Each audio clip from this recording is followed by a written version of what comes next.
2, 1, introduction. Yo, what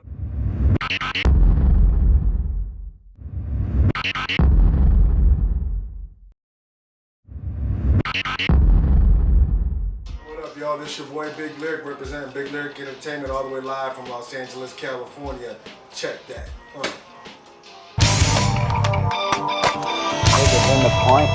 How did I get my name? I got my name way back in high school. I was, back then, it wasn't like I was now. There was people rhyming and stuff like that, but no one was really hitting it, at least at my school, like the way I was. So they started calling me Lyrik because I was able to put a lot of metaphors together and stuff like that. Then as time went on and as the scene got, as I grew on the spot, they just started labeling me Big Lyrik. Because I was really over the top. My emotions are big and grand, so everything I wanted to do, I always wanted to do it big. I wanted to do it better, so henceforth came Big Lyrik kind of that. Background of music is, well, I used to rhyme back in high school. Like everybody else, you want to be a rapper and stuff like that. And then from there, it just grew where I actually made some contacts, and I used to work for Death Row Records.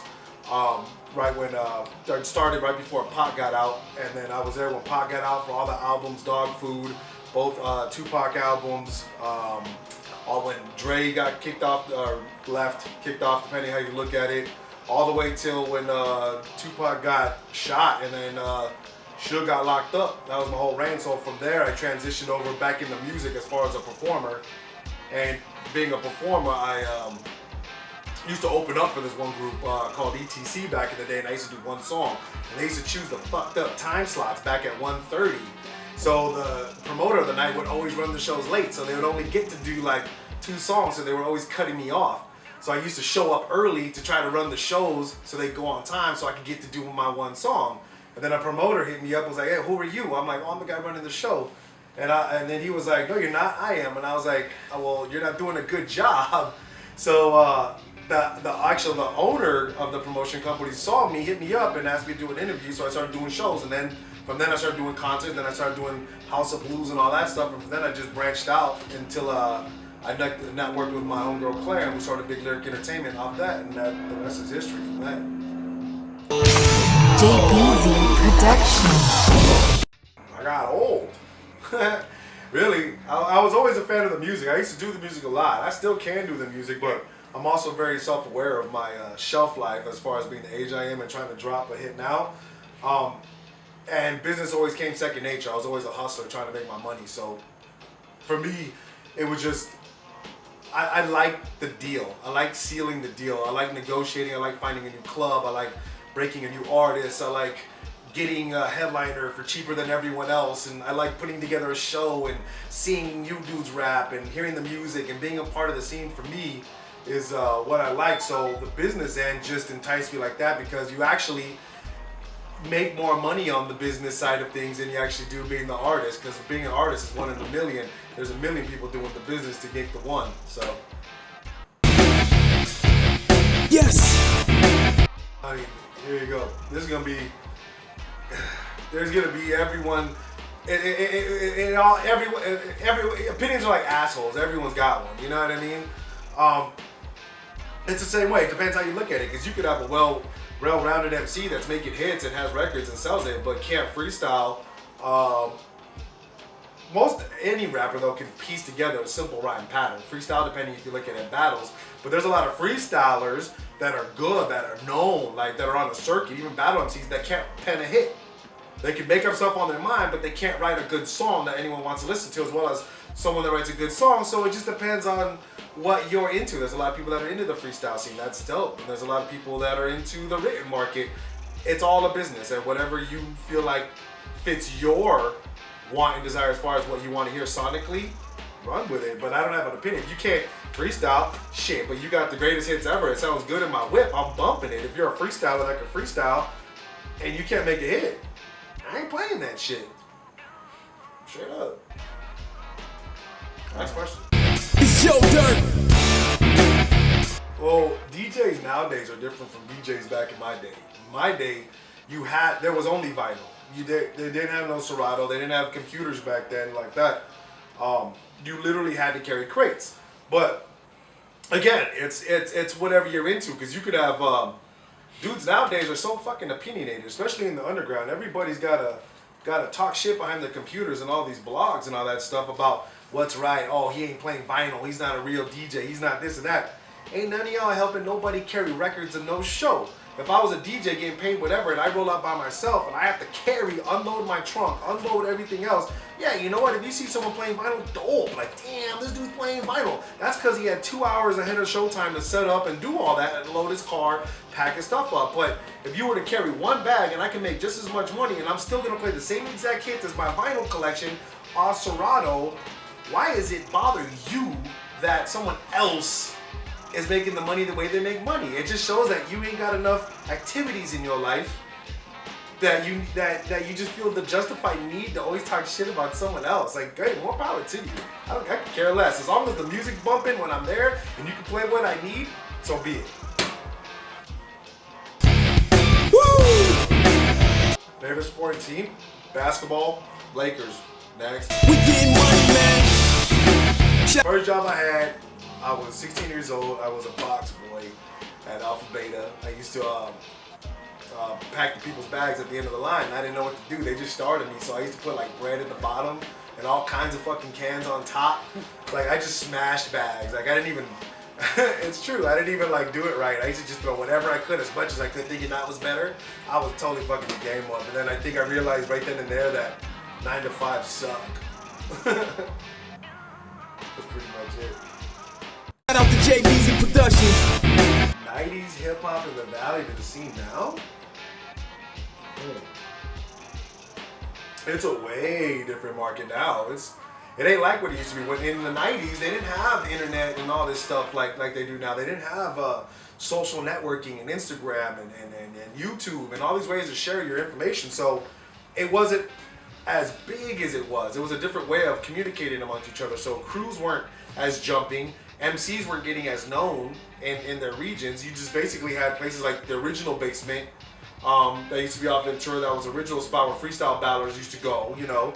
And there was a couple spots you could bring your cardboard and go breakdancing and stuff. But for the most part, unless you had hookups and camps at that time, was the only way you really got around. Nowadays, you could be damn near fucking a million clicks later, getting worldwide known and not even leave your house. You could record everything at your house. You could do your own videos in your garage, and you can release them on the internet, which is good because that's why you have all these crews now doing tours. Like you see Gavelin, you see Reveries about to take off on Horrors. You see, it's good to see local people being able to go to Europe and expand and do these shows more frequently because the music's more worldwide now. So there's a big divide as far as the information you can get out now compared to what used to be back in the 90s. Hate y'all.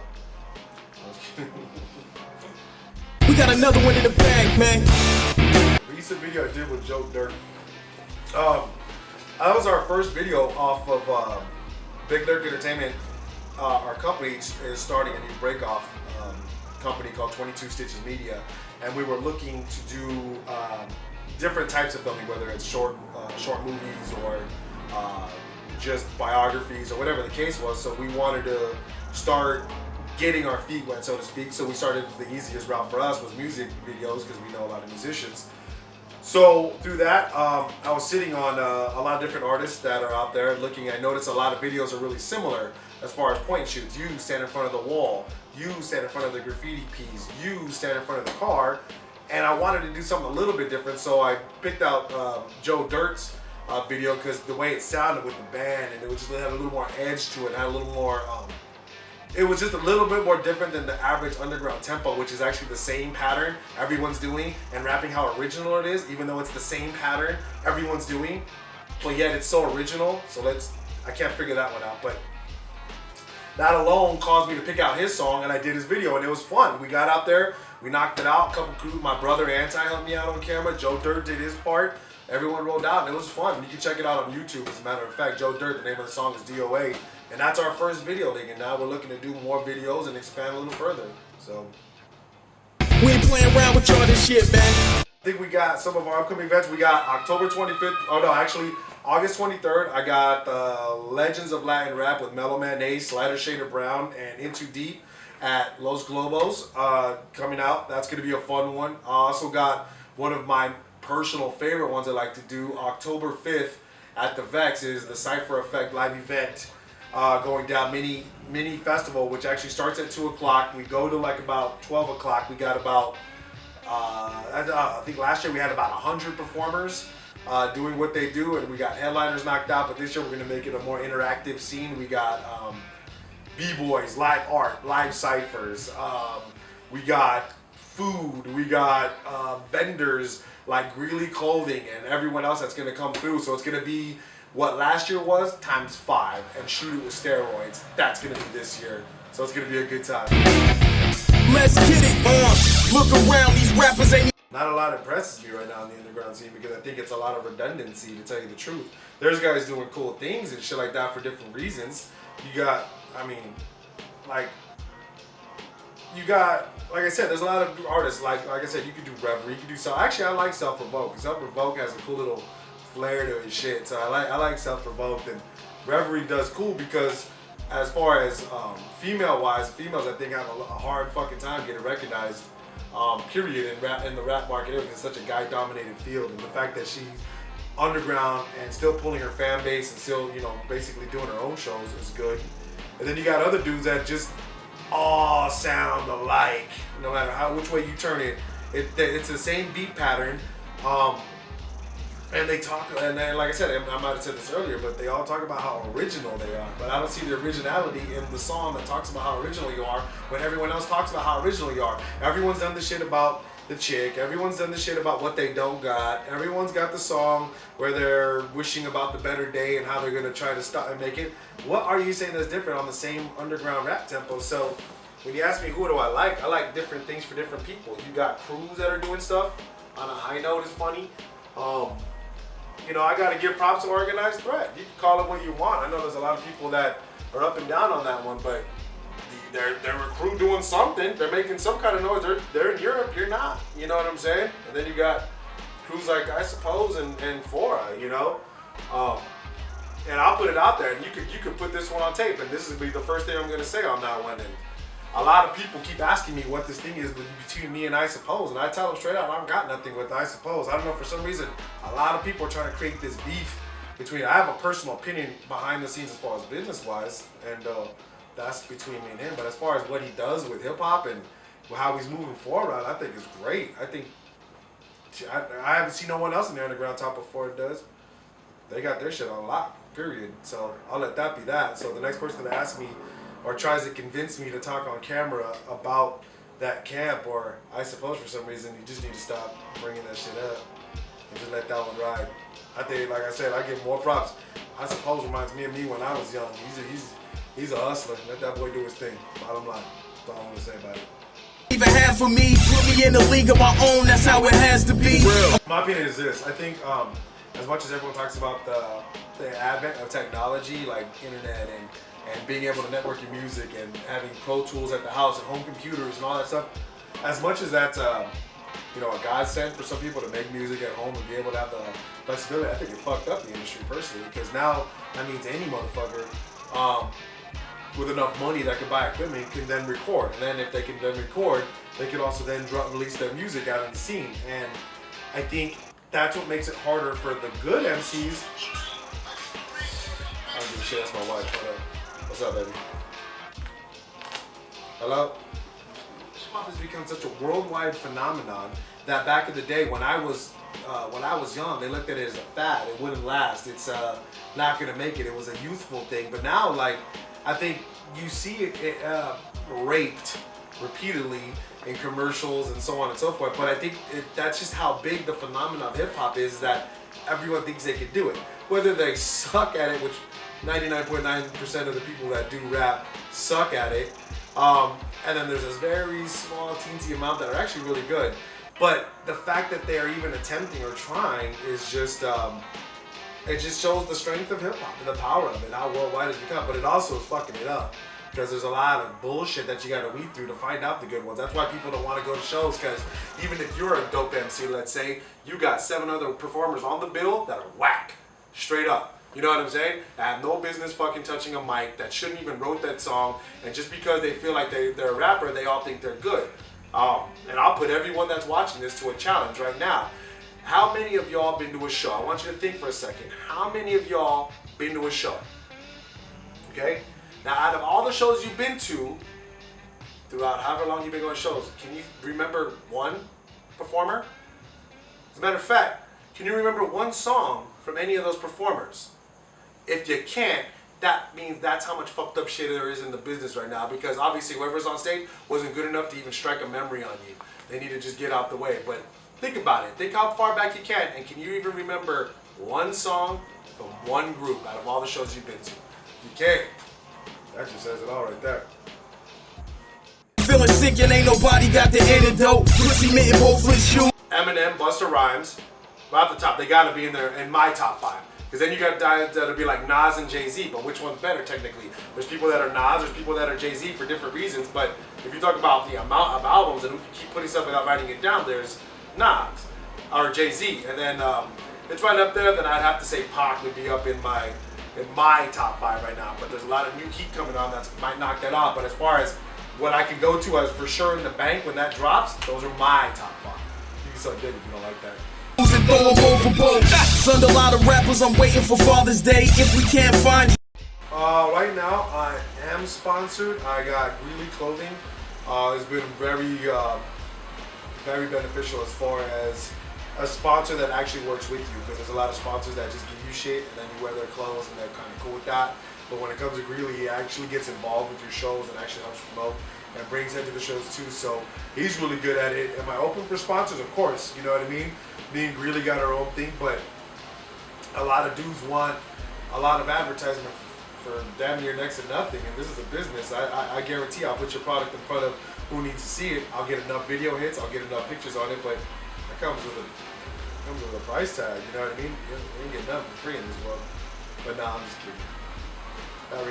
Not really. But yeah, I'm kidding. Then we come with your mama stay. It's my turn and I feel better when My final thought. It's fucking like Jerry Springer. My final thought. Well, kids, I think if you stay off the Molly, you'll be okay. I think all you guys that want to post pictures about how you have Jordans, how you buy iPhones, how you rap about you got money but you really don't because you live with your mom. If anybody lives with their mom, or you can't pay your bills, or you have a kid that's on welfare, don't you ever talk about how much money you got or how much you make or how balling you are, because you're not balling. You're actually a front. You're fake to the business. And I think a lot of underground has issues with that, for the fact that they keep it real and talk about that they're poor or they don't have nothing or they don't have shit, and that's cool, you know what I'm saying? But to the underground, think your originality is unoriginal. You're doing everything that everyone else has already done, so why don't you come a little bit different and think it's a new product? And for all of you that think, oh, I just do it for the music, you've pretty much succumbed to the fact that you're not going to make it. So you rely on the fact of saying you do it for the music. That's cool. That's cool. Just get out the way for everyone else that's doing it for business. And for the ones that do make it, don't talk shit about them. It's a business.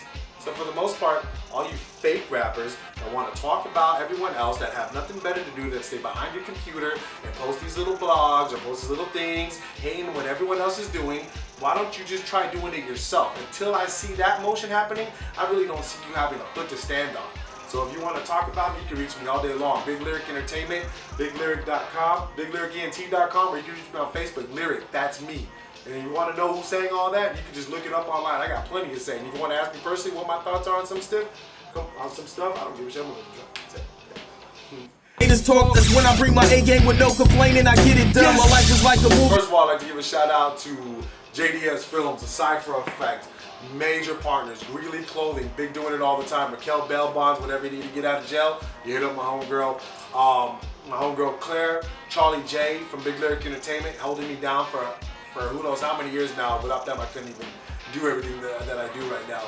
I could go right down a list of people that are gonna be like, how come you didn't shout me out? How come you didn't shout me out? But the bottom line is, I don't give a shit how thug or tough you are.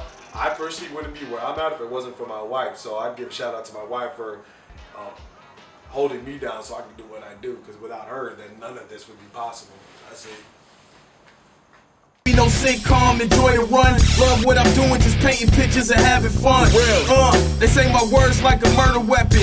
Men say what they feel when bitch niggas texting. Been around the world and seen a lot of dumb shit. The streets made my heart cold, something I'm really stuck with. Bar stand out, so I'm nothing really to fuck with. Rocky when it started, so people chose it to jump ship. I don't just rap, homie, really murder beats. DOA, black bag 'em for the currency. No mask, no gloves, so you know it's me. No mask, no gloves, so you know it's me.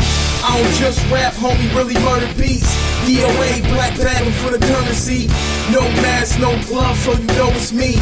No mask, no gloves, so you know it's me. Take a walk through my hood and tell me what you see. I'm surrounded by killers, fellas, and dirty streets. Crackheads trying to get high, and they don't miss a beat. Crackheads trying to get high, and they don't miss a beat. I'm from a land where niggas gunned down early. He made it to 18, we'll see a day past 30. Can't judge a book by its cover, but I can spot a snake. If you ever been bit before, then you can't relate. Drugs moving at an all-time high. A generation of fiends spinning all-time high. Get it? I ain't trying to save the world, cause I know I can't. Getting money till I can't get it. Shit, I done chose my fate. Always seen roadblocks, now it's a clear path. In the past, fucked up my credit, I'm spinning straight cash.